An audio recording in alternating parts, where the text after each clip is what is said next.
Hi, I'm Jacqueline Snyder, and this is the Product Boss Podcast.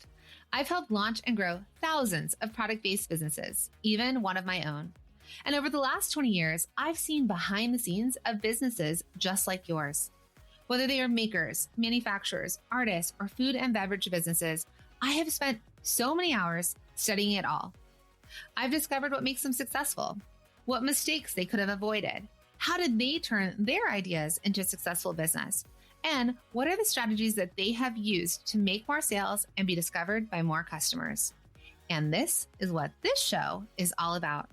Whether you're just starting out or you're looking to become $1 million product boss, I'm here to give you the permission to chase your dreams, no matter how big or small. All you need is the right mindset, a little courage, strategy, and support, and you too can be the next $1 million product boss. Let's do this. Oh my goodness, friends. If you are anything like me, you probably spend more time running errands than running your business. Am I right? Like everything needs something. We got to run around. And I knew that this was like a major issue for me back in the day, which is why I decided to get help where I could. And I decided to let Instacart handle all of my grocery shopping. So I no longer had to worry about running all the errands and having to run out and get more almond milk for my lattes. Rather, I was like, you know what? We're just going to let Instacart handle that. So I want you to imagine skipping the store and getting back to designing, packaging orders, making, or maybe actually taking a break, even a nap. Remember those? Okay, so with Instacart, you can get groceries and essentials delivered in as fast as an hour so you can focus on growing your business without sacrificing a meal. Plus, less stress and more focus. And here's a tip. I've actually used Instacart before to order gifts from my daughter's friends' birthday parties because I haven't had time to run out and get presents. And I've been able to get the packaging, like the gift bag and the gift, like hello Sephora, delivered to my house while I was in the middle of coaching sessions so that I could have the present, right? It's like having a personal assistant without having a personal assistant. So if you want to do what I do and get the help where you can try it now if you head to theproductboss.com/Instacart. Hey friends, and welcome back to another episode of the Product Boss Podcast. I'm your host, Jacqueline Snyder, and I am so glad that you're here with me today. I have been on a bit of a journey. And that's what I'm going to get into today. The journey that I have been on, and then perhaps what I've kind of been going through, how you can maybe have some takeaways from that and think through how this can support you as well. And what this has been for me is, and I'm sure you've had a very similar feeling, is that feeling of not enoughness, right? That's self-doubt. And I think that feeling not enough is normal, but that concept of how long we're going to live in that self-doubt and giving our power over to someone else, how long we're going to live in that versus when we're going to be like, nope, got to get back on my feet and get going. And so that's what I want to kind of dig into today because it's been a bit of a journey. It's been a wild year and change, I would say. And it feels like it's felt like it's wearing down on me. So, like I imagine a lot of times I have like visuals and I imagine a rock being like worn down, right? Just being like chipped away at and chipped away at. And that's how I've really felt for a good amount of time right now.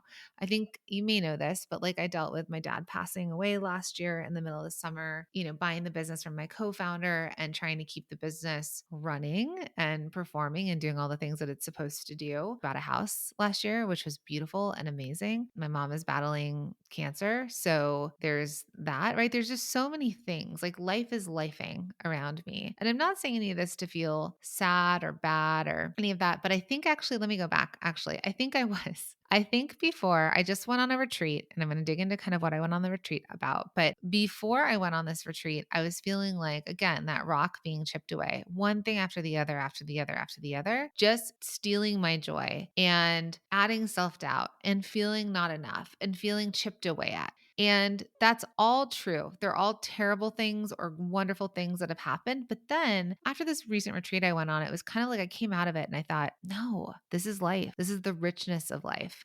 This is life lifing. And if I'm going to live this beautiful, wonderful, amazing life, that it's going to be the good and the bad, but it's all together, right? It's the black and the white and the gray in between. That is what life is. A well-lived life is to love and lose people that we love, but we loved. Right? It's to do big, scary things like buy a company and run it by myself. And it's scary, but also amazing and something I'm learning from, right? Stretching to our limits and buying our dream house and then needing to keep up with what it takes to have that dream house, which is a whole other thing that, people used to say, well, it's going to cost more. Like gardening is going to cost more. Do you know how much my electric is? And I say that because it's like those little things that you didn't even think of, but it stretches you and makes you uncomfortable. It's the same way that when my husband talks about working out to my son, he's like trying to tell my son, like, no, your muscles should hurt when you work out. And he's like, it's because your muscles are breaking down and they break down to get stronger. And I think that's a little bit of where I've been. I've been in the breakdown to get stronger. Am I totally out of it?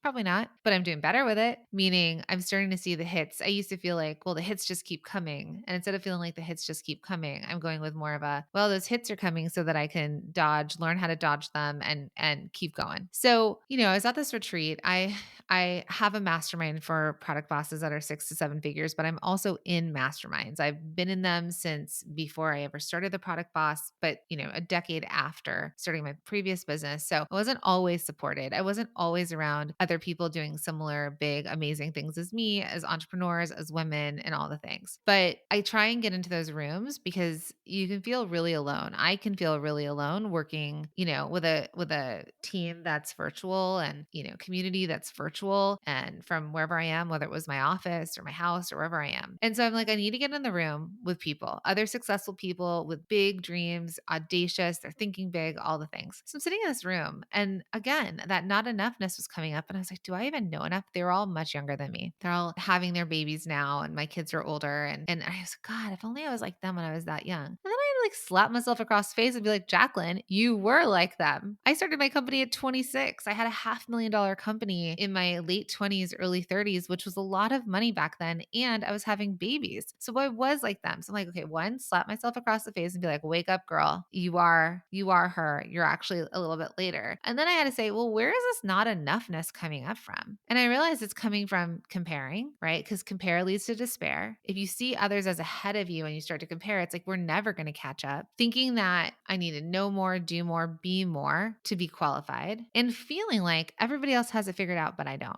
And that's come up because, when things happen, things happen. By the way, maybe I'll do a whole other email or podcast on this. I think my email is broken. And I was like, my email is broken. Why is my email not working? It's me, it's me, it's me. And then it's like, no, actually, I think my email and my deliverability and all these things are actually broken, which maybe I'll do a whole other podcast on that. So it was like, oh no, I just had to dig deeper and figure out what I need to do. I need to put my head down and figure out what I need to do for myself.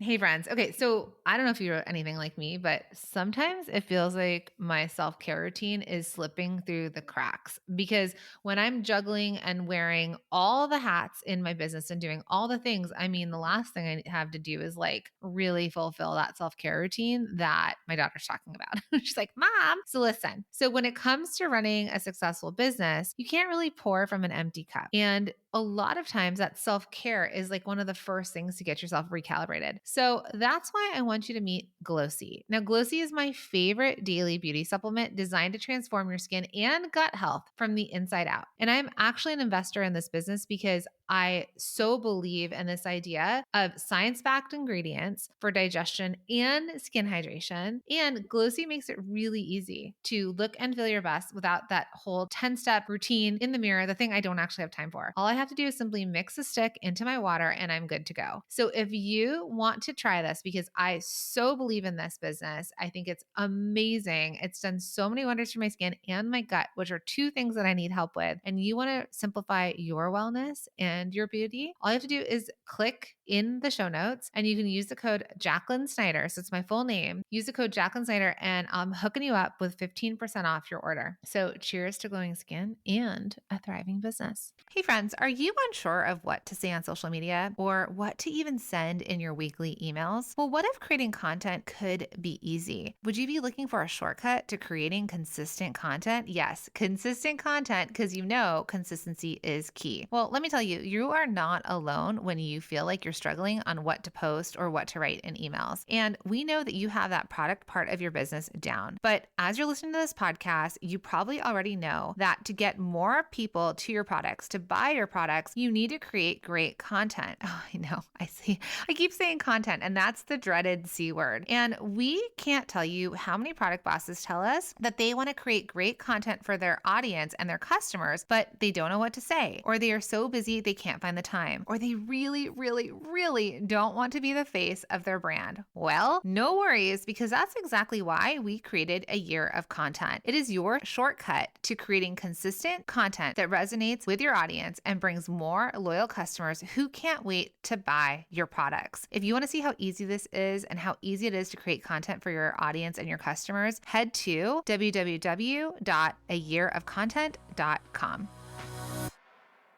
So I'm going to say that I've been experimenting with plant medicine, and that's one of the things I did this last weekend was I went on this long epic nature walk with headphones on and this meditation. It was like a 75-minute meditation, a walking meditation to be outside. And it took me through these like leaps in my life. So basically where I am now, and the thing that it said that I thought was so cool is that your future dreams will be your memories. I was like, oh my God, that's so cool. Because I used to dream of a future when I had 2 kiddos, my husband, our dogs in my dream house. And that was my dream. Now I'm in my dream house and they will be my memories, right? How cool is that? And I was like, oh yeah, I got to just keep dreaming of the future that I want. I got to just keep dreaming and put my head down, not worry about what everybody else is doing, and think, what do I want to do next? What feels right to me, for me and my business and my family? And so this meditation was really cool because it kept like jumping you forward again and jumping you forward again. It was almost like I went on, it was a bit of a journey, but I went on this journey from self-doubt to feeling put back together. In fact, one of the visuals I had was instead of that chipping away at, like I was talking about with the rock, it actually feels like I was being reinforced with Lego. I know Lego's weird, but thinking about my son and Lego, it was like, no,